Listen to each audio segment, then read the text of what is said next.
Hey, we are working on section 8.6 today, and this section deals with a lot of different parallel lines and the ratios that are created and the proportions that are created by parallel lines in triangles and outside of triangles. So we have 4 different theorems to get down. When you are writing down the theorem, certainly read through this, but then the important part that would be good for your notes is the if-then statement. So if we have parallel lines in a triangle, it divides the triangle into proportional pieces.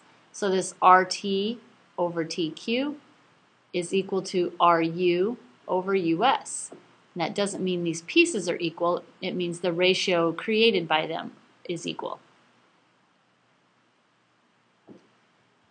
The next theorem is just the converse of that first one, so the if and then switch places. So if we do have proportional sides, then we have parallel lines.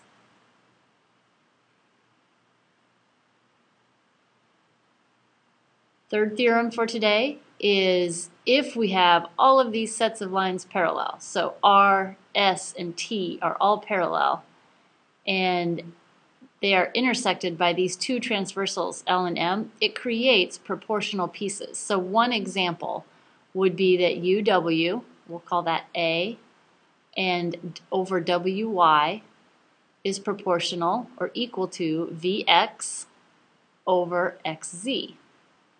And what you'll find is in this situation, you can set these proportions up a lot of ways. Right now, what we have set up is A over B equals C over D. But we could also set it up such that A over C is equal to B over D. So, and then we also have the theorem that we had the other day that says I can add the denominator. So we could say that A plus B over B. So this whole thing, there's a lot of different proportions you can set up. A plus B over B is equal to C plus D over D. And we could keep going on, but generally you should just understand that there are lots of different ways we can set up these proportions and they would be correct. Okay, and the fourth theorem, the last one, if we have a ray bisecting an angle, so you can see that's what we have right here because those are equal, then it divides the opposite sides into segments whose lengths are proportional. So we set up AD, we'll call that A, over DB, so we'll call that B, is equal to C over D. So what we have so far, A over B equals C over D. That's the first proportion. But again, we can set that up in different ways. We could go A over C equals B over D. Or we can use, so as long as the cross multiplying, remember we talked about that the other day, as long as AD equals BC, we're good. So you see that you get that in both situations. Now let's look at a few examples. All right, so we're given a triangle first. We're given that UY is parallel to VX, and that's already marked with the arrows. We're told that UV is 3, UW, the whole thing, is 18, and XW is 16. So we need to find the length of YX, so we'll call that A. Now we set up our proportion. So we'll start with UV is equal to 3, and then we'll go over just a portion of it. We want just VW, so that's going to be 18 minus 3, or 15.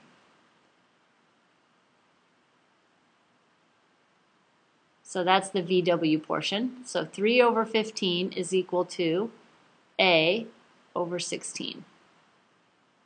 Then we cross multiply, so 15A is equal to 48. And A is equal to 3.2. So YX equals 3.2.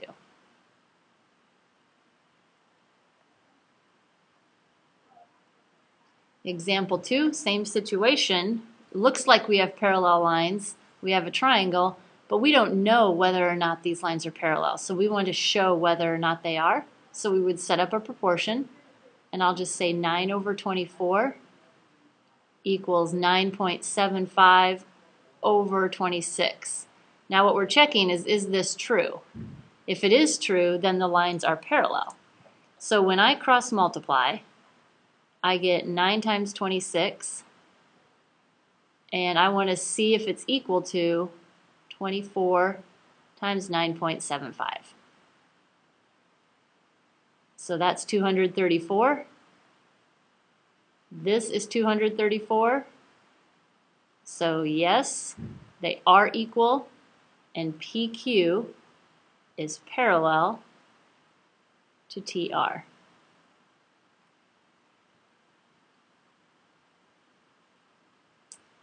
Example 3. In our diagram, we have all of these congruent angles. So because all of these are congruent, I know that AD is parallel to BE, which is parallel to CF, all because of the corresponding angles postulate.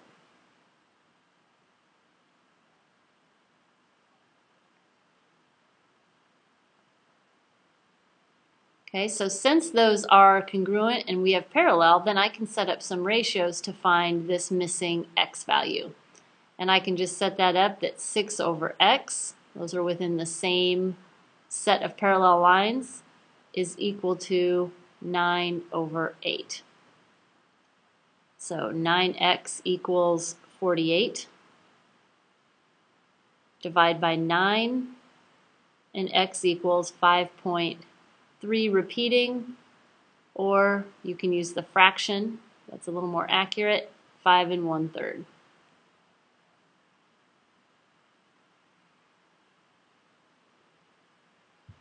Last example. Nope, second to last example.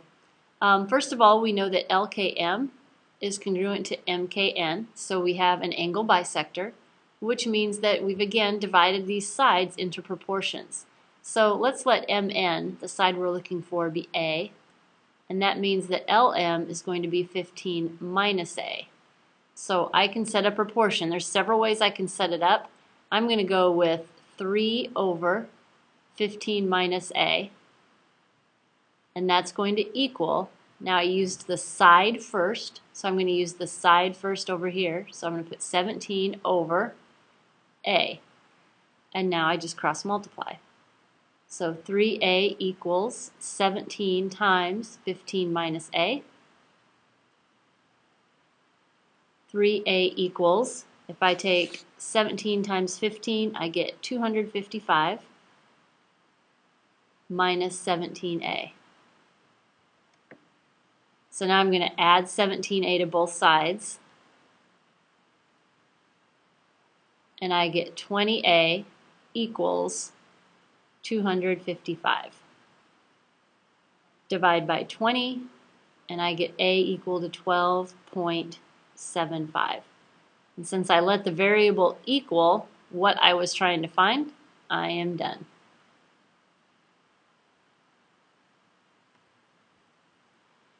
Example 6. This is the last example. Find the value of the variable. Again, I notice I have angle bisectors, and I want to find x. I know the whole thing is 20, so once again, I'm going to let this portion, just from here to here, be 20 minus x.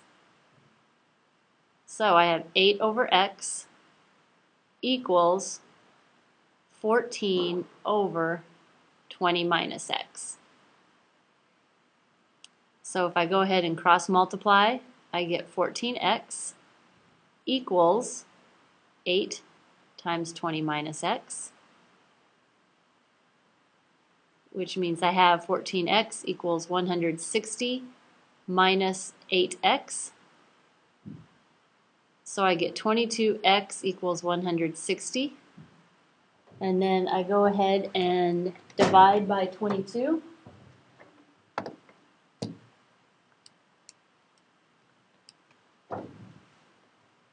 And I get x equals 7.27.